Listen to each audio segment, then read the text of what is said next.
Buenos días, hermanos, hermanas, que el Señor les bendiga. Hoy es domingo 8 de noviembre del 2020 y estamos iniciando una vez más nuestra clase de escuela dominical, los viajes de Pablo, y nuestra lección es enviados por el Espíritu Santo.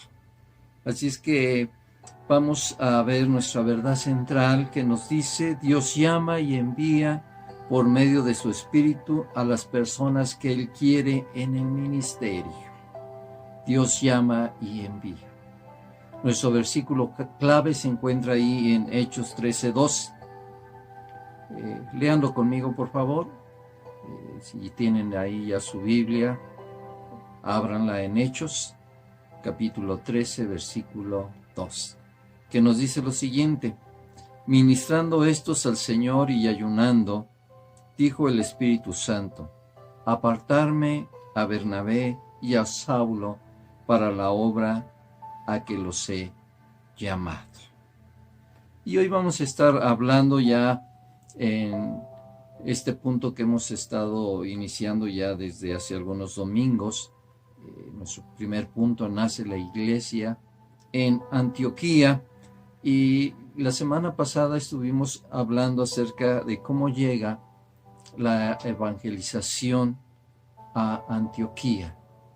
Y vimos cómo la palabra de Dios se fue extendiendo a través de la persecución. Vimos el primer mártir que nos habla de la iglesia cristiana fue Esteban, y de ahí se desató la persecución. Y también estuvimos viendo que Saulo era de los principales que promovían esta persecución y acecho contra los creyentes. Y entonces estamos viendo cómo Dios usa aún en medio de las adversidades para poder expandir su palabra.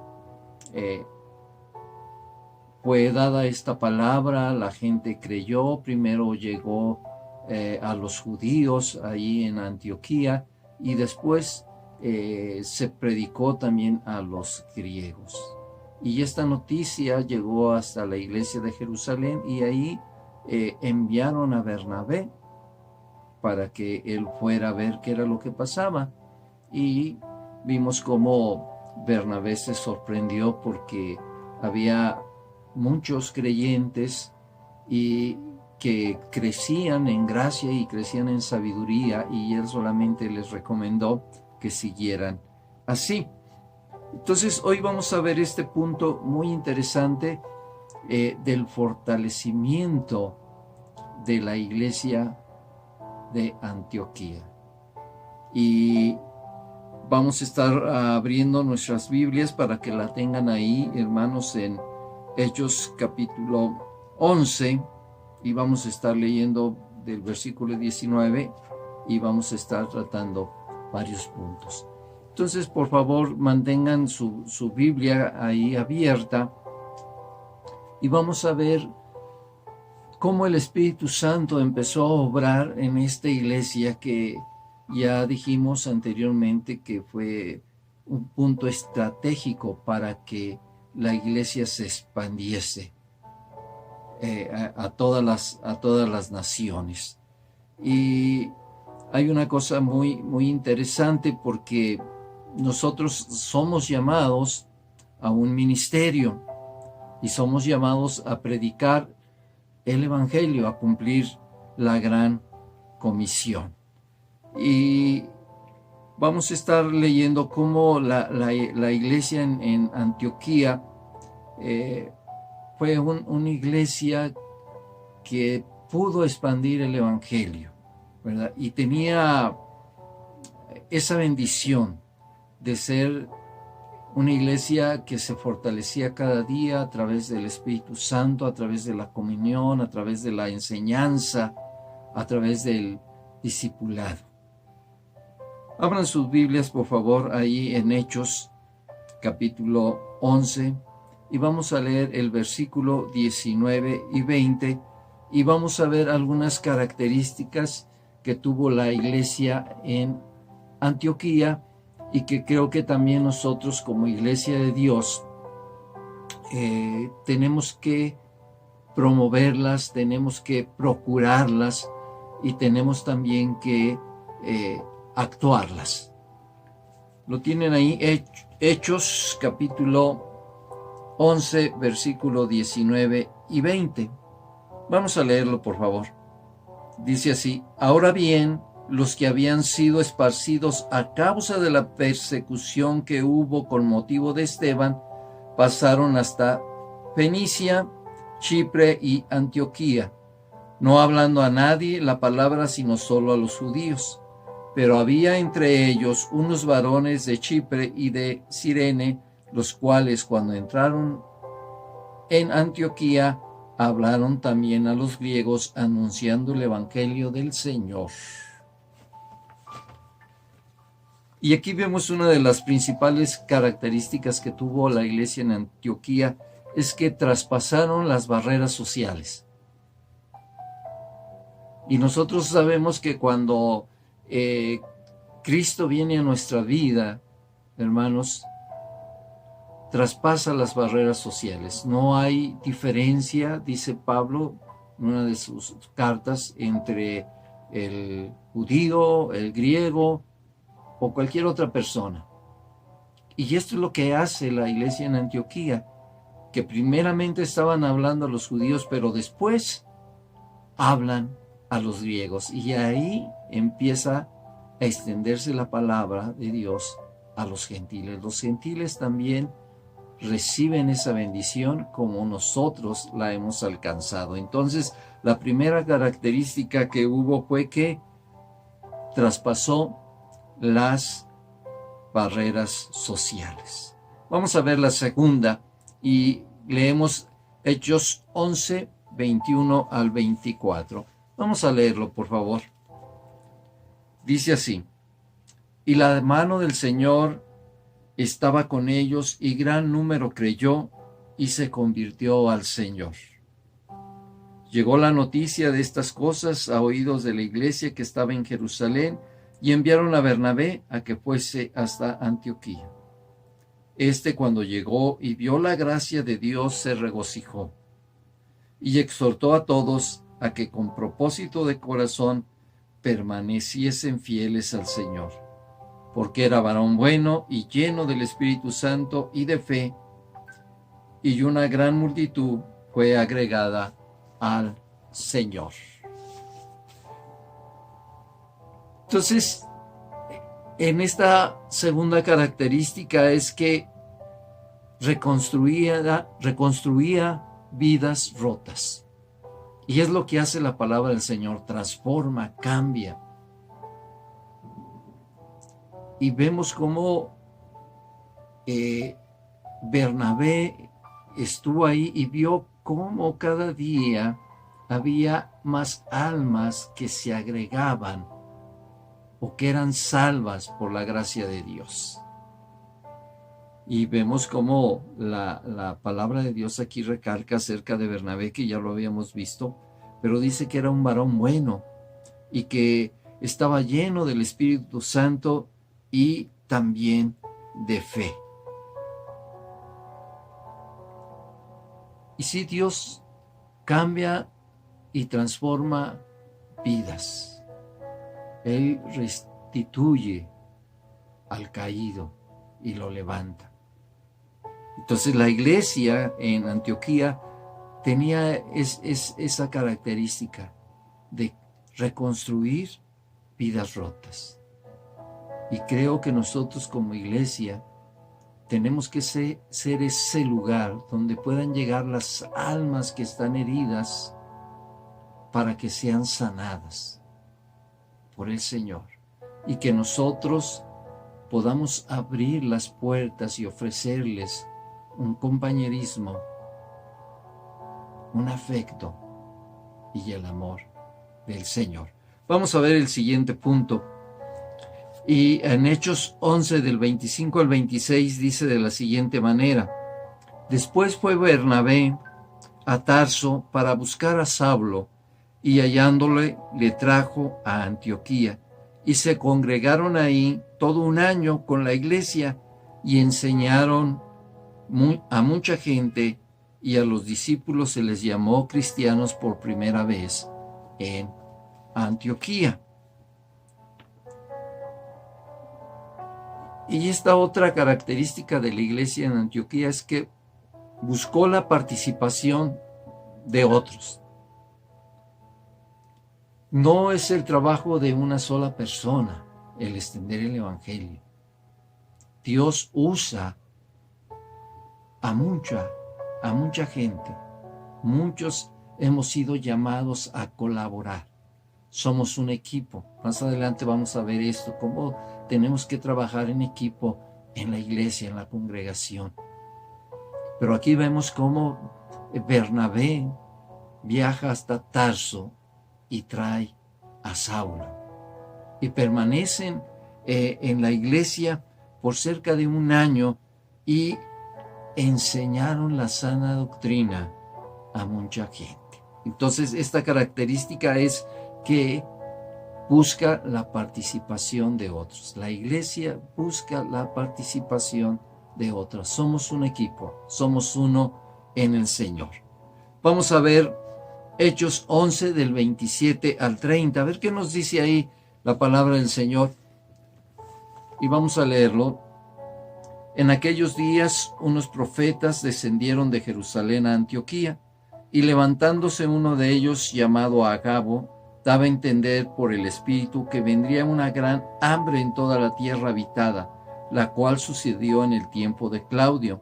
Entonces los discípulos, cada uno conforme a lo que tenía, determinaron enviar socorro a los hermanos que habitaban en Judea, lo cual en efecto hicieron, enviándolo a los ancianos por mano de Bernabé y de Saulo.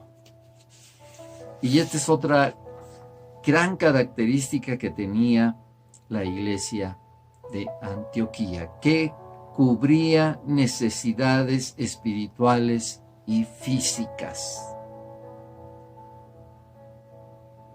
Y la palabra nos dice así, que es más bienaventurado dar que recibir, que tenemos que dar de gracia lo que hemos recibido de gracia.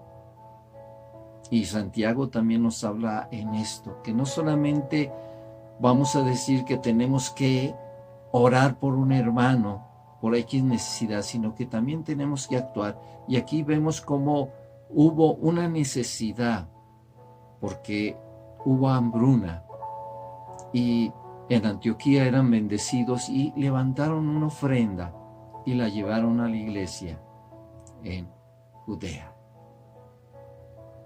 Entonces, la iglesia, como en Antioquía, cubría las necesidades, no solo espirituales y físicas. Y nosotros como iglesia, hermanos, cada uno que formamos parte de la iglesia de Dios, tenemos que tener ese sentir de dar, de ofrendar, de participar. Vamos a ver otra característica más.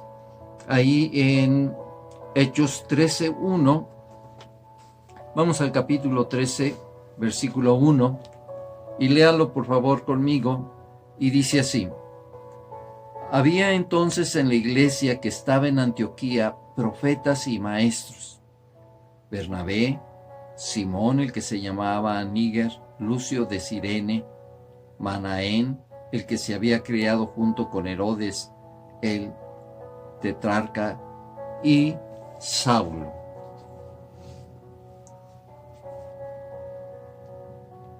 Una característica que tenía la iglesia en Antioquía es que tenía un liderazgo compartido y formando un equipo ministerial. Eso es lo que nos menciona en Hechos capítulo 13, versículo 1. Y ciertamente nosotros en la iglesia somos un cuerpo, pero Pablo lo expresó después cuando nos habla acerca de la unidad del cuerpo. No todos somos ojos, no todos somos manos, no todos somos pies, no todos somos oreja, sino que tenemos que ser llamados a la unidad y tenemos que formar un cuerpo ministerial que esté trabajando para el servicio del Señor. Y esta es una característica en la iglesia de Antioquía, que tenía un liderazgo compartido, formando un equipo ministerial o en el ministerio. Vamos a leer Hechos 13, 2 y 3. Dice de la siguiente manera, nuevamente: ministrando estos al Señor y ayunando, dijo el Espíritu Santo: apartarme a Bernabé y a Saulo para la obra a que los he llamado. Entonces, habiendo ayunado y orando, les pusieron las manos y los despidieron. Vamos a repetir este versículo. Entonces, habiendo ayunado y llorado, les impusieron las manos y los despidieron. Qué importante es esta característica, porque tenemos que también nosotros, hermanos, estar dispuestos a extender más allá de lo que es nuestra comunidad el Evangelio de Dios. Y esta es una característica de la iglesia de Antioquía. Estuvieron dispuestos a extender los límites del reino de Dios hasta lo último de la tierra. Y es lo que se nos menciona en la Gran Comisión: hacer discípulos. Y lo que nos menciona también en Hechos. Tenemos que entonces, hermanos, estar dispuestos a ir más allá, a no limitarnos, a extender nuestras tiendas, como dice Isaías. Este es algo que tiene que tener también la iglesia en la actualidad. Estar dispuestos a extender los límites del reino de Dios hasta lo último de la tierra. Y vamos a ver en Hechos 15, del versículo 1 en adelante, pero vamos a ver nada más algunos porque es muy extenso y después vamos a estarlo haciendo, porque es algo que nosotros tenemos que estar viendo. Solamente vamos a leer versículo 15:1, y dice así: entonces algunos que venían de Judea enseñaban a los hermanos: si no os circuncidéis conforme al rito de Moisés, no podréis ser salvos. Y aquí empiezan a haber una serie de conflictos que suelen pasar hay diferencias a veces en las iglesias doctrinales, pero de alguna manera la iglesia en Antioquía estuvo preparada para resolver conflictos doctrinales. Y esto es que también la iglesia de Dios tiene que tener una doctrina sana y tiene que hablar con la palabra lo que son las enseñanzas de Jesús, del Evangelio, de una manera clara, sencilla, pero sin discriminar a nadie. La iglesia en Antioquía era una iglesia que estaba dispuesta a resolver estos conflictos y era una iglesia abierta para la evangelización del mundo. Y uno de nuestros puntos como iglesia de Dios es que somos una iglesia abierta para que mucha gente pueda llegar, donde el único requisito para ser miembro de la iglesia de Dios es la fe en Cristo, la conversión, la salvación. Así es que, hermanos, pues Dios les bendiga en esta hora. Realmente son características muy importantes que tenemos que tener también nosotros como iglesia. La próxima semana vamos a continuar porque hay cosas muy interesantes. Vamos a ver cómo permaneció la iglesia unida, unánimes, y también cómo lograron trabajar en equipo de tal manera que de la iglesia de Antioquía salió los viajes, Pablo como misionero y Bernabé para extender la palabra de nuestro Dios. Vamos a hacer una oración y vamos a terminar nuestra clase. Padre, te damos gracias por tu amor, tu misericordia, gracias porque has sido bueno para con nosotros y porque a través de estas características que tenía la iglesia en Antioquía podemos ver cómo tu Espíritu Santo estaba obrando y trabajando en la iglesia. Y sabemos que tu Espíritu Santo también trabaja en nuestra iglesia, en la iglesia de Dios, en esta comunidad aquí en San Luis Potosí. Habla a nuestros corazones, a cada uno de los que formamos parte de la iglesia. Gracias, Señor, por tu presencia. En el nombre de Jesús. Amén. Nos estamos viendo el próximo domingo, hermanos. Dios les bendiga y que tengan un excelente inicio de semana. Hasta luego. Bendiciones.